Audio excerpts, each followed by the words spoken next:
Hi, I'm Mary Swerve, and this is my third Tool Talk on analyzing. Analyzing is the third step to Bloom's taxonomy.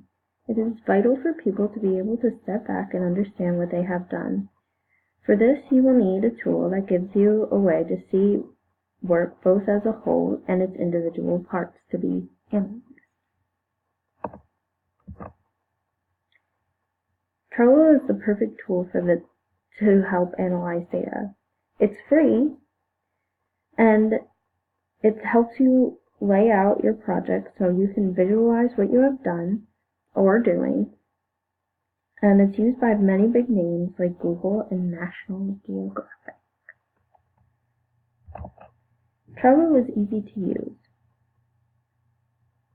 You are able to create boards to share them with groups so that other people on your project can add to the projects that you are working on.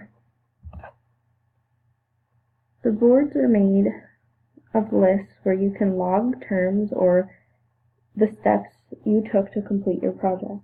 It can also be used during the process as a checklist, but since we're using it for analyzing purposes, it's better for analyzing. Clicking on the cards is where the analyzing begins. This is where you can log what you have done and in detail, or define what the card means. This makes it easier for your team to follow your logic. And also, what's good about this is you and your team can add comments to ask questions and analyze the work that has been completed or that is in the progress of being completed.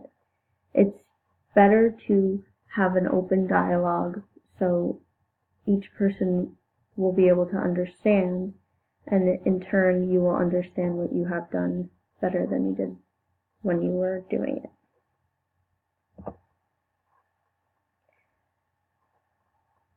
Your teams are where you can invite new members and manage who has access to your boards.